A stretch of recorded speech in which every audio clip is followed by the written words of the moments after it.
Should we wave? Hello.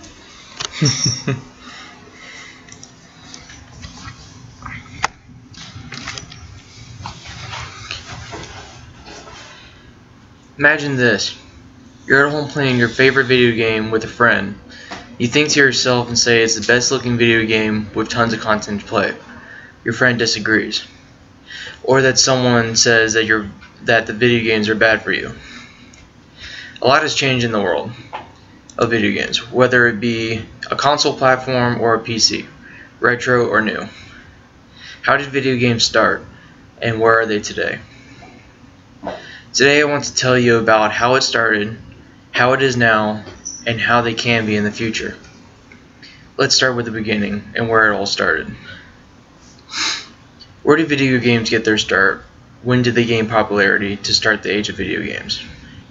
The history of video games goes as far back as the early 1940s.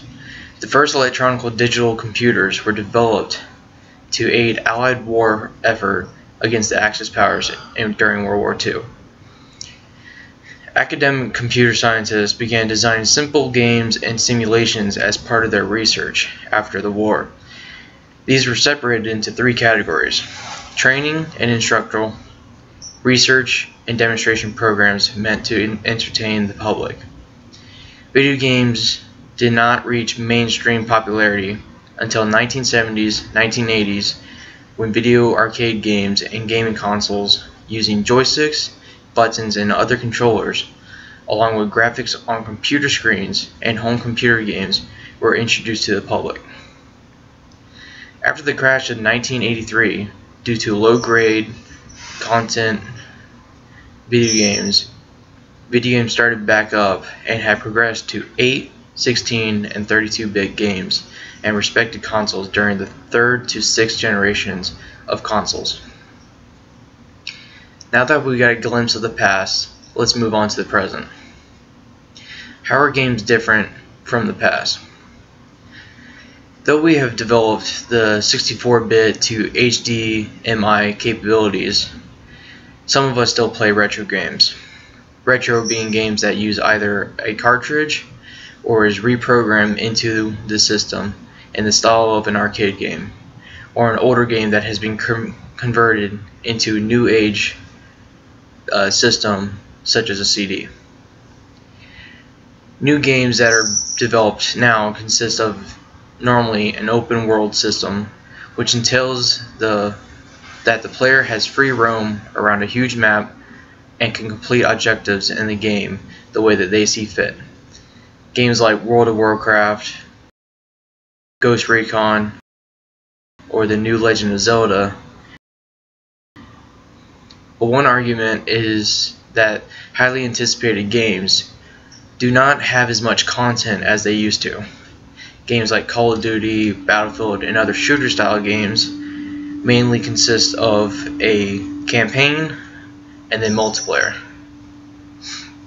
Graphics are no longer bound by a set of bits. Instead, video games are set using pixels, on average of 200 to 1080 actual pixels, or upscaled pixels up to 8,000. We have started to delve into the technology of virtual reality. We now have the capability to play inside a virtual space with reality movement and simulation. These programs involve high graphic 3D planes of visualization. Now, what about the future? What can we expect? What is being researched? How will it affect the populace if used? As we progress into the world of virtual reality, we start to open up new possibilities. As of the moment, we are only using a partial visual world. I define it as partial because we have to use a visual device attached to the head by straps and a little bit of cables. We use a little controller or two controllers in order to actually interact with the virtual world.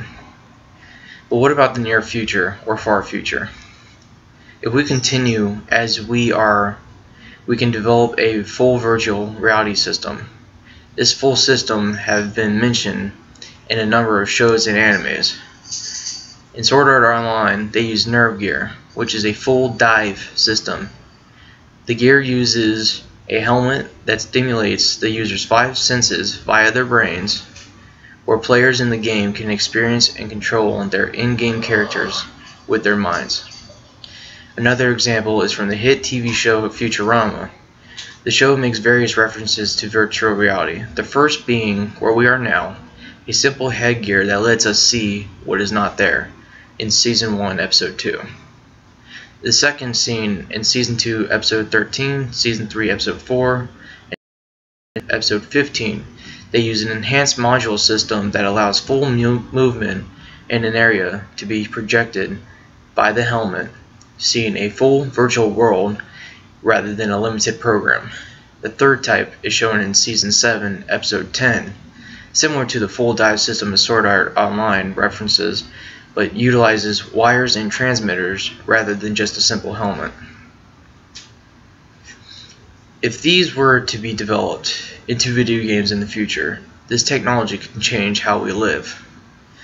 Exercise while having fun within small spaces, train our militaries with realistic simulations without endangering the soldiers or expending funds for equipment and ammo.